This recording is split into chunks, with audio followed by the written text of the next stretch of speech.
이 시간 이곳에서 또 각자의 처소에서 금요일기도에 함께 하시는 모든 분들에게 주님의 평강이 함께 하기를 기원합니다.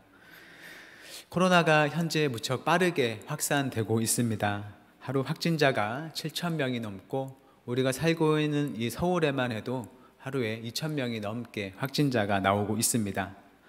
위드 코로나를 시작하면서 예전의 일상으로 조금씩 더 가까이 다가서나 싶더니 이제는 전보다 더욱 심각한 상황이 되었습니다. 거의 2년 가까이 우리가 마스크도 열심히 쓰고 또 모임을 삼가고 여러 불편을 감내하면서 코로나 전염을 예방해 왔었는데 한순간에 그런 모든 수고가 무너진 것처럼 보입니다.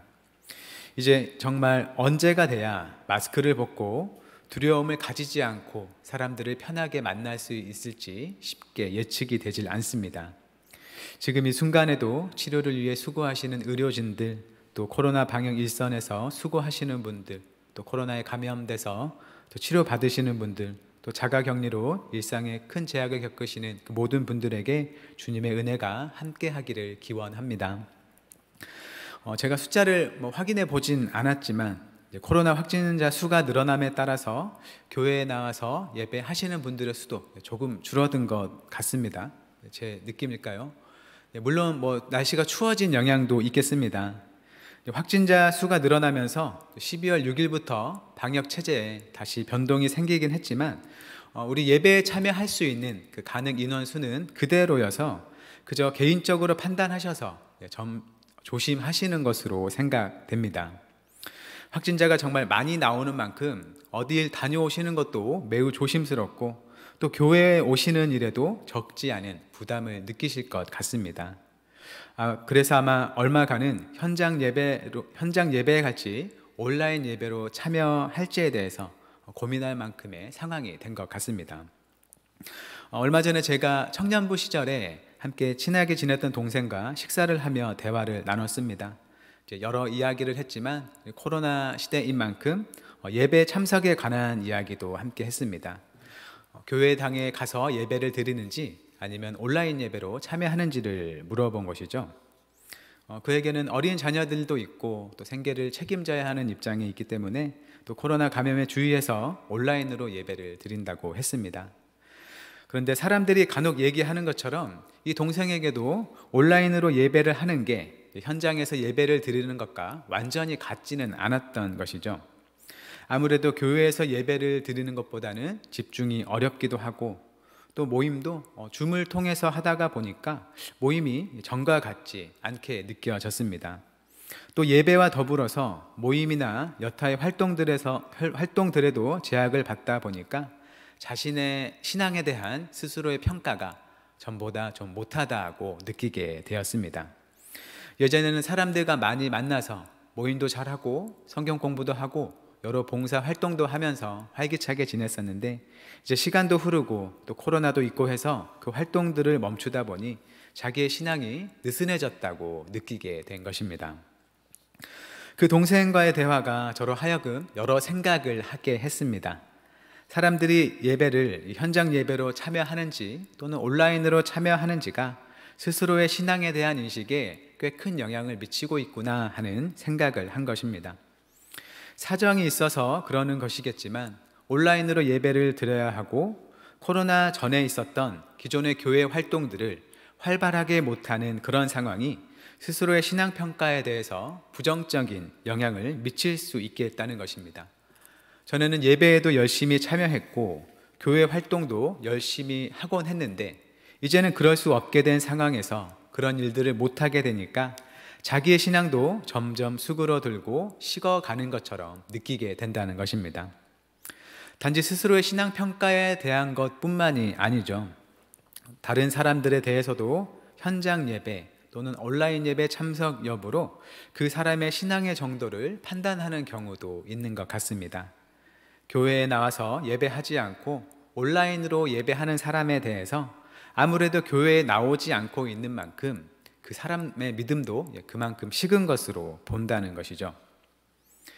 이 현장 예배와 온라인 예배 중 무엇이 옳은가 하는 문제는 아마 코로나 발생 이후에 적어도 우리 마음속에서는 여러 번 되풀이되는 이야기일 것 같습니다. 벌써 코로나가 시작된 지 이제 2년이 가까워지기 때문에 많은 분들이 현장 예배 또 온라인 예배에 대해서 나름의 생각을 이미 해보셨고 또 그 판단대로 온라인 예배든 현장 예배든 참여하고 계신 줄로 생각합니다. 다들 나름의 판단들이 있겠는데 굳이 수를 따지자면 아무래도 현장 예배와 온라인 예배는 같지 않고 현장 예배가 더 옳은 것이다 라는 생각을 많이 하실 것 같습니다. 만약 어떤 성도가 현장 예배든 온라인 예배든 둘 다 가능한 경우에는 어느 예배에 참석해야 할까요? 네, 둘 다 가능한 경우에는 아무래도 온라인 예배로 참석해서는 안 되고 현장 예배에 참석해야 한다라고 생각하며 손을 드시는 분이 더 많을 것 같습니다. 둘은 같지 않은 것이고 온라인 예배는 어디까지나 대체의 성격을 가지고 있다고 생각하는 것이죠. 그런데 과연 그런가 하는 생각도 한편으로 든다는 것이죠. 그래서 코로나가 더욱 장기화될 모습을 보이는 현 시점에 다시 한번 함께 고민하고 생각해 봤으면 좋겠습니다. 현장 예배와 온라인 예배는 같은 것인가, 또 다른 것인가? 그러면 무엇이 옳은 것인가? 이와 관련되어 떠오르는 질문은 우리가 지금 이렇게 함께 모여서 행하고 있는 순서와 담당자가 있어서 일정한 형식대로 이루어지는 이 하나의 의식으로서의 예배라는 게 기독교인에게 있어 다른 것들보다 더 중요한 것이냐 하는 것입니다. 가령 우리가 드리는 주일 예배, 또 찬양 예배, 새벽 기도회, 수요 기도회, 금요 기도회 등 이런 교회 공 예배에 참석하는 것이 기독교인의 삶에서 일어나는 다른 일들, 예를 들어 신앙 활동으로는 전도일 수도 있고 또 봉사 활동일 수도 있고 아니면 또 집안에 따라서 집안의 대소사 같은 것들도 있겠습니다. 그런 일들보다 아까 언급했던 공 예배가 더 중요한 것이냐 하는 점이죠. 이 예배들에 잘 참석하면 믿음 좋은 기독교인이고 잘 참석하지 않으면 믿음이 그저 그런 기독교인인가 하는 질문입니다. 간단히 말하면 예배 참석이 참 신앙과 참 기독교인 됨의 기준이 되느냐 하는 점이죠. 여기서 말하는 예배는 우리가 이렇게 함께 모여서 하는 의식으로서의 예배를 말합니다. 현장 예배와 온라인 예배에 대해서 서로 다른 견해가 있고 교회에 대한 우려가 커져가는 이때에 이 예배에 대해서 기도하는 마음으로 하나님께 지혜를 구하면서 고민을 해보셨으면 좋겠습니다.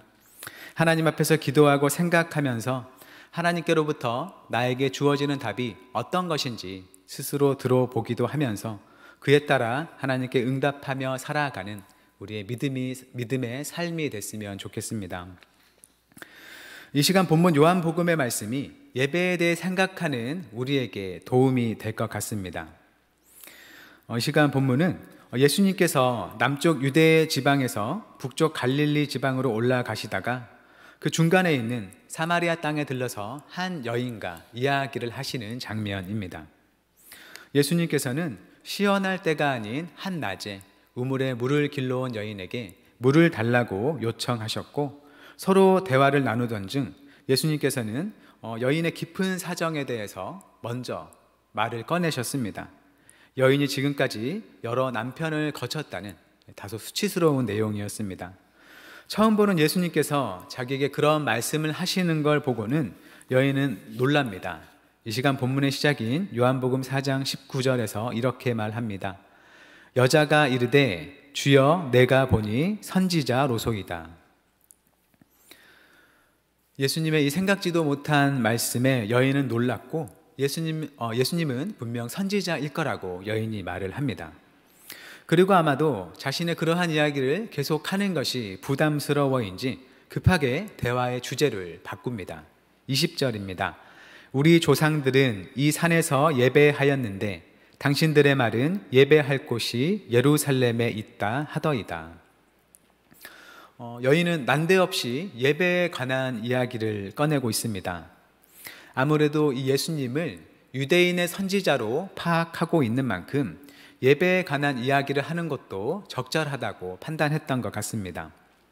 대화의 주제는 하나님께 예배를 드리는 곳이 사마리아에 있는 산이 맞는지 아니면 유대 땅에 있는 예루살렘이 맞는지입니다.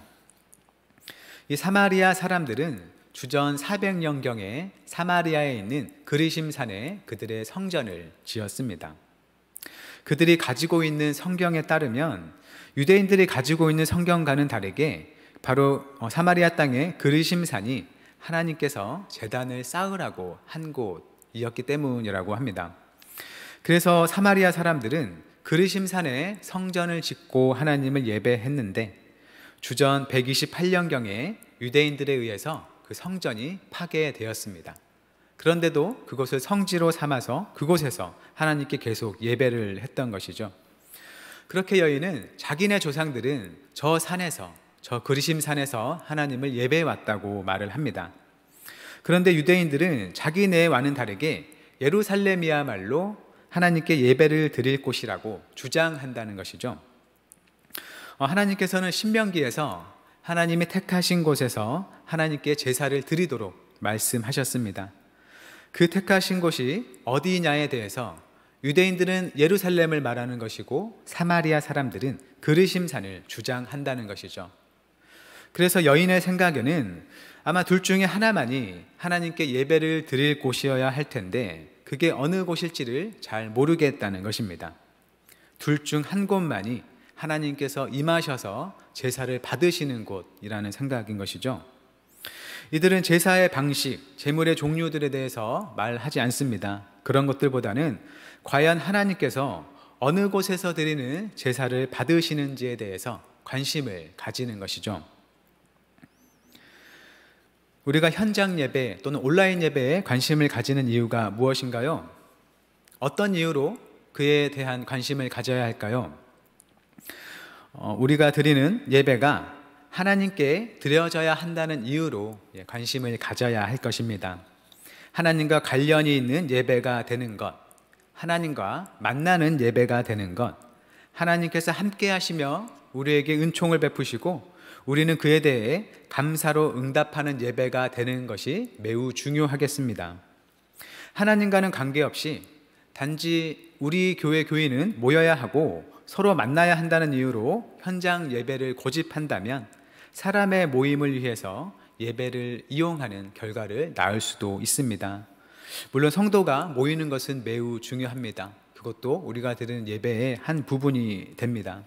그러나 기본적으로 예배는 하나님을 향한 것, 하나님과 우리의 관계에 관한 것, 하나님께서 우리를 위해서 행하시는 일이기도 하고 또한 우리가 하나님을 향해서 하는 일이기 때문에 하나님과 관련한 이유가 우선이 되고 또 중요한 점이 되어야 합니다. 그런 점을 보면 본문의 사마리아 여인이 꺼낸 질문이 우리의 질문과 크게 다르지 않은 것 같습니다. 하나님은 현장 예배를 받으시나요? 아니면 각자 떨어져서 행하는 온라인 예배를 받으시나요? 예수님 본문 21절에서 이렇게 말씀하십니다. 예수께서 이르시되 여자여 내 말을 믿으라. 이 산에서도 말고 예루살렘에서도 말고 너희가 아버지께 예배할 때가 이르리라. 천천히 보면 사실 예수님께서 꽤 충격적인 말씀을 하시는 겁니다. 여자여 내 말을 믿으라. 이 산에서도 아니고 예루살렘에서도 아니고 아버지께 예배할 때가 올 것이다. 사마리아 사람들은 그리심산을 주장하고 유대 사람들은 예루살렘을 주장하고 있는데 예수님은 둘 다 아니라고 하는 것이죠. 여인은 분명 예수님을 하나님의 선지자, 또 특별히 유대인의 선지자로 생각하고 있었는데 조상 때로부터 전해져 온 그 예배 장소로 유력한 두 장소를 모두 부정하고 계신 겁니다. 주변에 유대인들이 없어서 다행이지 만약 그들이 들었다면 예수님께서 하나님의 거룩한 성 예루살렘을 모독했다고 했을 법한 말씀입니다. 예수님은 하나님을 예배하는 일이 어떤 장소에 얽매이지 않을 때가 올 것을 말씀하십니다. 여기도 아니고 저기도 아니고 장소에 매이지 않고 하나님을 예배할 때가 온다는 것이죠. 사실 예루살렘 성전을 지은 솔로몬도 하나님은 장소에 매이지 않는 분이란 것을 잘 알고 있었습니다. 이방 땅의 신처럼 어느 지역에 있는 신, 어떤 특정한 기술을 가진 신이 아니라 온 세상을 지으시고 이 세상 만물을 전능한 능력으로 다스리시는 하나님이시라는 것을 잘 알았습니다.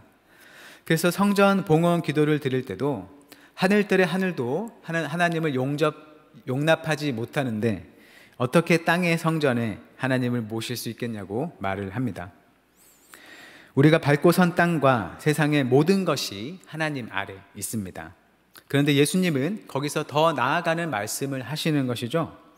어디서든지 예배를 드려도 된다는 걸 말하는 게 아니라 모든 시간이 하나님을 향한 예배의 시간이 될 것이라는 걸 말씀하는 겁니다. 23절에서 이렇게 말씀하십니다. 아버지께 참되게 예배하는 자들은 영과 진리로 예배할 때가 오나니 곧 이때라. 아버지께서는 자기에게 이렇게 예배하는 자들을 찾으시느니라. 아버지께 예배하는 자들에게 영과 진리로 예배할 때가 온다는 것입니다. 영과 진리가 무슨 의미인지 여러 견해가 있어서 서로 다른 견해가 있을 수 있습니다. 그런데 요한복음에서 영은 주로 성령을 가리킨다는 점에서 우리 사람의 영보다는 성령을 가리키는 것으로 생각할 수 있고, 진리에 대해서는 말씀이자 진리이신 예수 그리스도를 생각할 수 있습니다. 그래서 성령과 진리로 예배할 때가 온다는 것은 훗날 예수님의 십자가 사역을 통해서 우리와 하나님과의 관계가 회복되는 때이고, 예수님의 영이신 성령이 믿는 자에게 오셔서 그 안에 함께 사시는 때이고, 그래서 우리가 성령 하나님을 우리 안에 늘 모시기 때문에 장소에 상관없이 하나님과 함께 하면서 그 삶을 하나님께 드리게 되는 때가 온다는 것입니다. 예수님이 말씀하시는 이 때는 인간이 죄 때문에 하나님과 멀어져서 제사를 드리며 하나님께 나아가야 했던 그 삶이 예수님의 십자가로서 끝이 나고, 그 십자가의 은혜로 하나님과 늘 함께하는 삶이 시작되는 때입니다. 어느 특정한 곳에서 제사를 통해서 하나님께 나아갈 수 있는 것이 아니라 성령 안에서 언제나 하나님과 함께하며 하나님을 예배하는 삶의 때가 온다는 것입니다. 사마리아 여인에게는 훗날 올 그때이지만 우리에게는 이미 예수님을 통해서 주어진 때입니다. 그래서 예수님께서 십자가 사역을 통해서, 복음을 통해서 우리에게 주신 삶은 주일에 교회 건물에 모여서 하나님께 예배하고 각자의 삶으로 다시 돌아가서 알아서 살다가 또 다시 모여서 하나님께 예배하는 삶, 그 정도의 삶을 주신 게 아니라 우리의 모든 삶이 하나님의 손 안에 있어서 날마다 그 안에서 자유를 누리고 은혜에 감사하고 하나님을 의지하며 예배하는 삶이 주어졌다는 것입니다. 예수님이 말씀하시는 그 참된 예배는 우리가 날마다 성령 안에서 살아가는 삶이라는 것입니다. 하나님이 현장 예배만 받으시느냐 아니면 온라인 예배도 받으시느냐 하며 논쟁할 것 없이 하나님을 향한 예배의 삶이 우리에게 선물로 주어졌고, 그러한 삶을 살도록 부르심을 받았다는 것입니다. 그렇다면 우리가 모여서 드리는, 소위 우리가 예배라 불리는 것은 무엇인가요? 우리가 특정한 시간을 떼어서 특정한 장소에 모여서 행하는 예배는 우리를 향한 삼위일체 하나님의 은혜, 특별히 예수 그리스도의 십자가 복음의 일들을 기념하고 감사하는 시간, 그 은혜가 전해지는 시간입니다.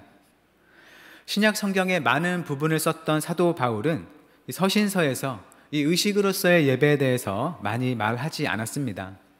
오히려 우리에게 주어진 그 새 생명의 삶을 어떻게 살아야 하는지에 대해서 말을 많이 합니다. 그것이 하나님께 새로운 삶을 받아서 모든 삶을 하나님께 예배로 드리는 사람의 삶의 모습이라는 겁니다. 일주일 중 약간의 시간을 들여서 이 예배 의식에 참여하는 것으로 나는 예배를 드렸다, 그런 출석 도장을 찍고 일주일 동안의 예배 의무를 다 했다고 하는 게, 그게 예배의 삶이 아니라 우리의 모든 삶이 하나님의 은혜 안에 있다는 믿음을 가지고 주님께 순종하며 살아가는 삶이 예배자의 삶이라는 겁니다.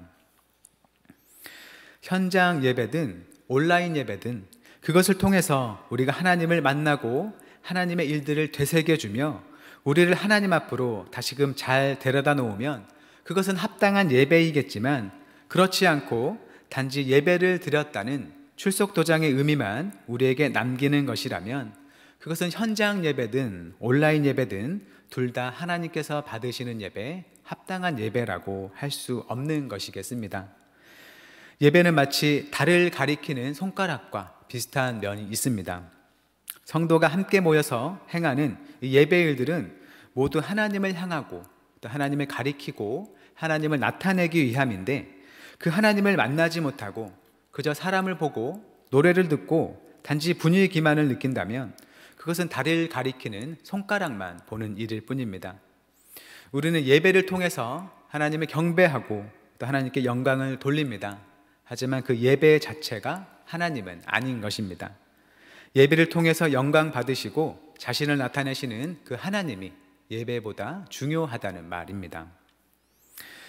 참고로 우리가 가볍지 않게 주의해야 할 것은, 그럼에도 사람은 환경의 영향을 많이 받는다는 사실입니다.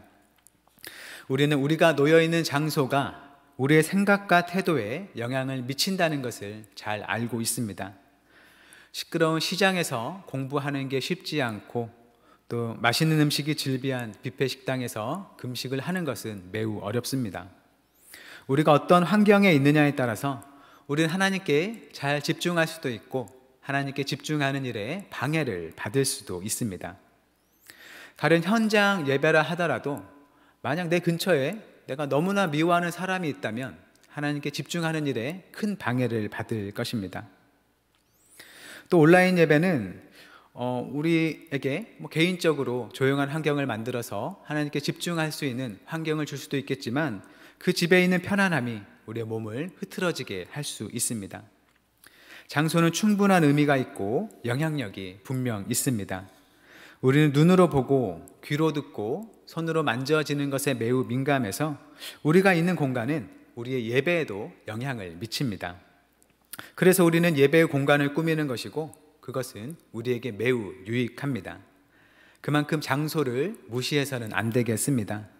하지만 그렇다 하여도 예배의 장소가 예배의 참됨을 결정짓는 기준이 되어서는 안 되겠습니다. 그것은 우리가 방금 살펴본 것처럼 말씀의 지지를 받기도 어려울 뿐더러 오히려 우리에게 요구되는 진정한 예배의 삶의 의미를 축소시키는 결과도 가져오기 때문입니다. 오히려 우리가 관심을 가져야 할 것은 현장 예배든 온라인 예배든 내가 참여한 그 예배가 나로 하여금 내가 하나님을 만나고 예배 이후의 삶에 주님과 동행하게끔 하느냐, 또는 말씀으로 나를 돌아보게 하느냐, 주님의 사랑을 품게 하느냐, 또 어떤 것이든 주님의 진정한 것들을 내 안에 남기느냐에 있습니다. 내가 참여하는 예배가 그러한 예배가 아니라면 현장 예배든 온라인 예배든 자신이 가진 예배의 자세와 마음과 태도를 잘 살펴보는 게 필요하겠습니다. 말을 맺겠습니다. 무엇보다 우리는 참된 예배에 대한 개념, 믿음으로 산다는 것에 대한 개념을 계속해서 잘 세워가는 게 중요합니다. 한 번의 배움으로 끝나지 않고, 한 번의 묵상으로 끝나지 않고 계속해서 하나님을 향해서 내가 가진 생각을 점검하고 새롭게 세우고 또 채워나가는 게 필요합니다. 우리는 단지 외적으로 드러나는 것들로 스스로를 평가하거나 또 남에 대해 판단하지 말고 내가 받은 믿음, 내가 배운 예배의 자세로 어떻게 살아가느냐를 고민하는 게 필요하겠습니다.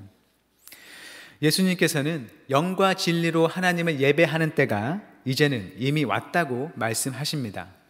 우리의 노력, 우리의 수고, 우리의 행위로서 하나님께 나아가는 게 아니라 이미 주님의 은혜로 믿음을 통해서 하나님께서 우리 안에 거하신다고 말씀하십니다.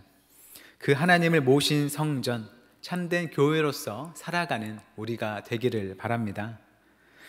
코로나가 극심해지는 이때 적지 않은 분들이 현장 예배와 온라인 예배에 대해서 고민하실 텐데, 정말 중요한 것은 예배 자체보다 그 예배를 통해서 우리가 만나고자 하는 그 하나님이시라는 것, 그 예배를 통해서 우리에게 은혜를 주시고자 하는 하나님이시라는 것을 기억하면서 예배에 임하시기를 바랍니다. 하나님을 향한 그러한 갈망으로 우리가 나아간다면 이미 우리에게 예배의 삶을 열어주신 주님께서 우리가 함께 모여 또는 각자의 처소에서 드리는 예배를 기쁘게 받아주실 것입니다. 부디 우리가 주님께 드리는 그 예배가 참으로 하나님 앞에 합당해서 하나님께 영광이 될 뿐만 아니라 우리 마음과 심령에도 주님의 큰 은혜가 부어져서 예배 후의 모든 삶이 주님께서 기뻐하시는 예배의 삶으로 변화해 가기를 바랍니다. 하나님을 바르게 예배하고 하나님의 교회를 바르게 세워가며 주님의 생명으로 세상을 살리고 주님께 인도하고자 하는 모든 한영교회 성도님들의 삶에 주님의 복과 은혜가 늘 함께 하기를 주님의 이름으로 축원합니다. 우리 함께 우리에게 소원 하나 있네 찬양하고 기도하겠습니다.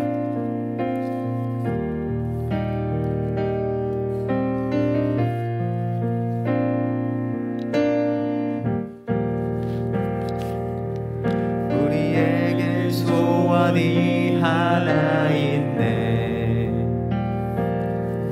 주님 다시 오실 그날까지 우리 가슴에 새긴 주의 십자가 사랑 나의 교회를 사랑케 하네. 주의 교회를 향한 우리 마음 희생과 포기와 가난과 고난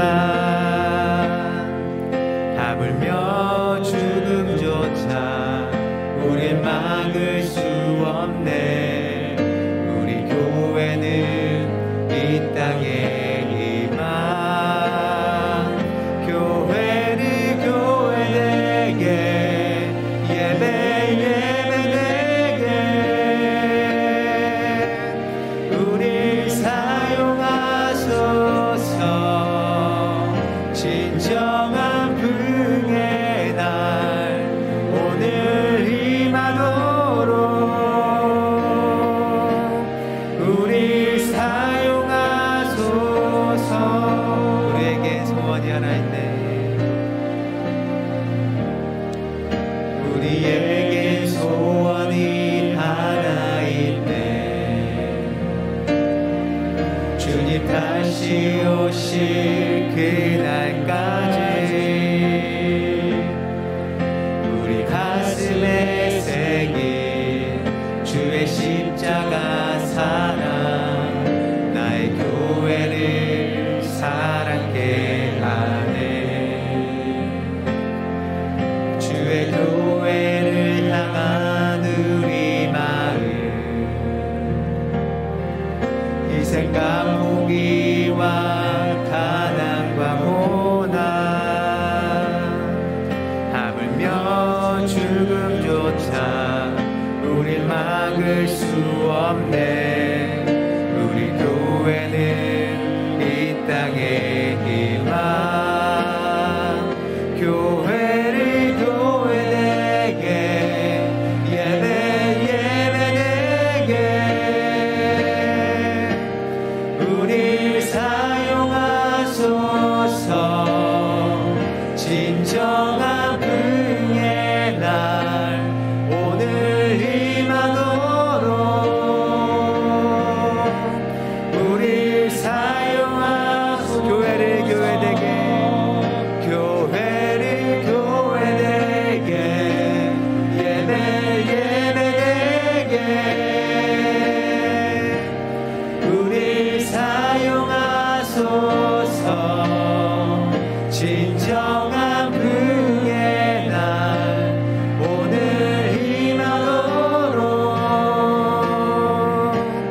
우릴 사용하소서. 성령 안에서 예배하리라. 성령 안에 예배하리라. 자유의 마음으로 사랑으로 사역하리라. 교회를 생명이니 교회를 교회되게 예배 예배되게 우릴 사용하소서. 진정